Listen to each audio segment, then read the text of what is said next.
అందరికీ నమస్కారం. నేను మార్నింగ్ నుంచి చూస్తున్నా, నిన్నటి నుంచి చూస్తున్నా.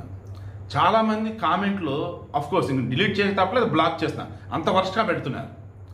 అసలు అమెరికాకి ఎవడు సపోర్ట్ ఇచ్చాడు? ఇక్కడ అమెరికాకి మోడీ సపోర్ట్ ఇచ్చాడంట. ఎవడిచ్చాడు? నేను ఓపెన్గా చెప్తున్నా, నేను కూడా ఏ రోజు అమెరికా సపోర్ట్ ఇవ్వలే. నేను ఎందుకంటే ఎంత ఎదవో నాకు తెలుసు.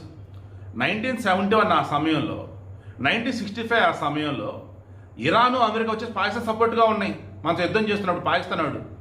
దెన్ పలు సందర్భాలలో ఇరాన్ మనకు సపోర్ట్గానే ఉన్నమాట నిజమే, కానీ మతం అన్నప్పుడు ఆల్వేస్ జమ్మూ అండ్ కాశ్మీర్ పాకిస్తాన్కి ఇవ్వాలంటాడు ఇరాన్ వాడు. ఆపరేషన్ సింధూర్ అప్పుడు పాకిస్తాన్ కరెక్ట్ అంటాడు. అది వాడి బుద్ధి. ఢిల్లీలో బాంబ్ బ్లాస్టులు జరిగితే ముస్లింల వల్ల గొడవలు అయితే కాదు హిందువుల వల్ల అంటాడు వాడు ఇరాన్ వాడు అంత ఎదవ. వాడెలా మనకు ఫ్రెండ్ అవుతాడు? హమా టెర్రరిస్ట్ సపోర్ట్ ఇచ్చినోడు ఇరాన్ వాడు, హెజ్బుల్లా టెర్రరిస్ట్ సపోర్ట్ ఇచ్చినోడు ఇరాన్ వాడు, హౌతీ టెర్రరిస్ట్ సపోర్ట్ ఇచ్చినోడు ఇరాన్ వాడు. అటువంటి వాడిని కదా ఈరోజు ఇజ్రాయెల్ వాళ్ళు అంతమందించింది. వీడు అమెరికాకి సంబంధించి ఓపెన్గా మాట్లాడుతున్నా.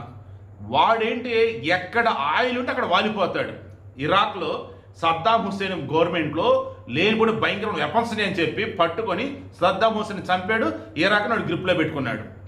అలాగే ఐ థింక్ గడాఫీ, లిబియా అనుకుంటా, గడాఫీ కూడా బ్రహ్మాండమైన సుసంపన్న రాజ్యం, వాడిని కూడా చంపారు. ఆ తర్వాత లిబియాని వాళ్ళు గ్రిప్లో తెచ్చుకున్నారు. ఇప్పుడు అది సర్వనాశనం అయిపోయింది. తర్వాత ఆఫ్ఘనిస్తాన్ని కుక్కలిమనిస్తాన్లా చేసి వెళ్ళిపోయాడు ఇప్పుడు తాలిబాన్లు. మొన్న వచ్చేసి వెనుజులా, అది కూడా భయంకరంగా ఆయిల్ నిక్షేపాలని ఇక దాన్ని ఆ రకంగా. అమెరికా అనేవాడు ఎప్పుడైనా కానీ వాడు ఏం చేస్తాడంటే ఎక్కడైనా సరే ఆయిల్ నిక్షేపాలు ఉన్నాయంటే ఆయిల్ వాడు అడిగినంత ఇవ్వాలా, లేదు అన్నప్పుడు ఏదో పది అక్కడ ఉన్న జనాలు రెచ్చగొట్టి వెస్ట్రన్ మీడియాని ముందు పెట్టి అక్కడ ఉన్నటువంటి పాలకుడి మీద బురజల్లి వాడిని చంపించేస్తాడు, లేదా వీడు చంపుతాడు, లేదా ఎత్తుకెళ్ళిపోతాడు. చివరికి అక్కడ ఉన్న మొత్తం వీడికి కొల్లగొట్టేస్తాడు. అది వాడి దుర్బుద్ధి. అది ఈరోజు ఇరాన్ విషయం కూడా ఆల్మోస్ట్ అటువంటిదే. ఎందుకు? ఇందని చెప్పిన ఆయిల్ నిక్షేపాలతో పాటు డాలర్ కనుక ఎక్స్పోర్ట్స్ ఇంపోర్ట్స్ అప్పుడు డాలర్ సపోర్ట్ చేయకుండా వేరే కరెన్సీ వాళ్ళు సపోర్ట్ అన్నారంటే ఇక వీడూరుకోరుడు. ఇరాన్ ఇప్పుడు ఏం చేస్తుంది, చైనా వాడితో డైరెక్ట్ వాళ్ళ కరెన్సీలు అన్నట్టు చేసుకుంటున్నారు ఎక్స్పోర్ట్స్ ఇంపోర్ట్స్. ఆ తొట్టుకలేకపోతున్నాడు. అండ్ అణ్వాయుధం, ఈ అణ్వాయుధం అన్నప్పుడు ఇజ్రాయెల్ భయపడుతుంది. ఇజ్రాయెల్ పక్కన పెట్టండి, మీరు చాలామంది ఉన్నారు కదా ఓవర్ యాక్షన్ చేస్తున్నట్టు నుంచి ముస్లిం దేశాలు భయపడుతున్నారా బాబు.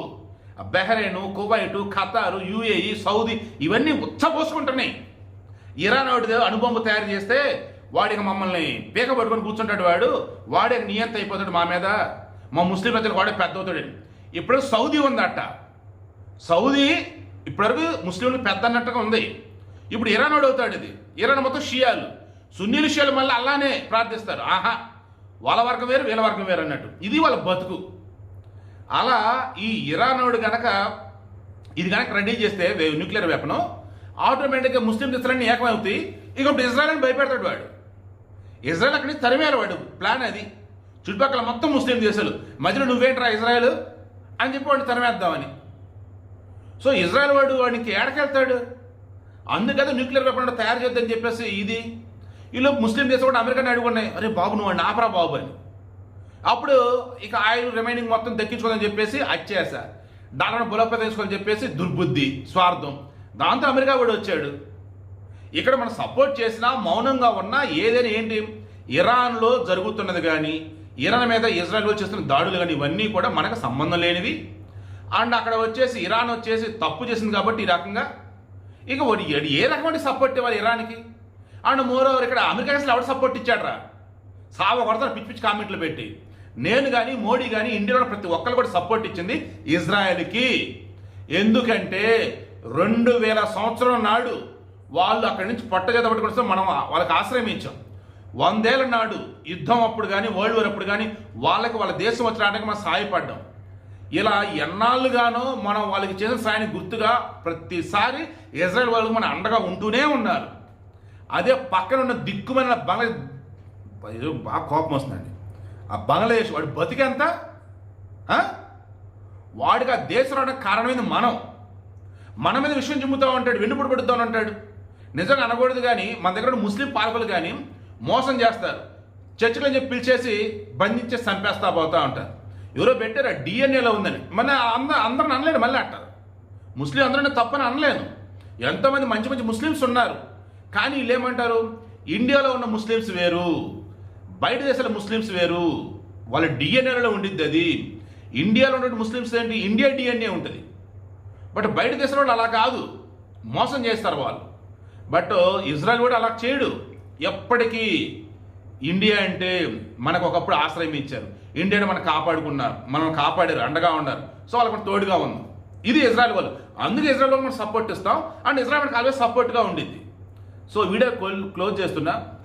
ఇజ్రాయెల్ చుట్టుపక్కల ఉన్న ముస్లిం దేశాలు అన్నింటి వల్ల కూడా ఇబ్బందులు పడుతూనే ఉంది. ఆయన డేరింగ్గా బతుకుతూ ఉంది. బికాస్ వాడి దగ్గర ఉన్న వెపన్స్ టెక్నాలజీ అది మనకే హెల్ప్ అయింది. ఈవెన్ మన చుట్టూ కూడా తీసుకోండి, అన్ని కూడా దిక్కుమని దేశాలే కదా. సో ఇజ్రాయెల్కి మనం కావాలి, మనకి ఇజ్రాయెల్ కావాలి. అమెరికా వాడు పెద్ద సెల్ఫిష్గా ఆడాడు. వాడు ఎప్పుడు పాకిస్తాన్ సపోర్ట్ ఆడాడు తెలియదు, ఎప్పుడు ఎవరు సపోర్ట్ ఆడాడు తెలియదు. వాడు పెద్ద ఎదవ. ఇరాన్ కూడా అటువంటి వాడే. బైక్ మొత్తం మాది. సో వీడియో 6 minutes క్లోజ్ చేస్తున్నా. మోడీదైనా నాదైనా భారత సపోర్ట్ అంతా ఇజ్రాయెల్కి, అమెరికా కాదు. అమెరికా కూడా ఎదవే, నో డౌట్. అందులో మాత్రం ఇప్పుడు కూడా అదే చెప్తున్నా. ఇరాన్ తప్పు చేసింది, శిక్ష అనుభవిస్తూ ఉంది. ఇంకా ఇరాన్కి సపోర్టబుల్గా మన దగ్గర 2 కనుక ఉంటే చేతుల భారతదేశం మీరు ద్రోహం చేస్తుంటే లెక్క.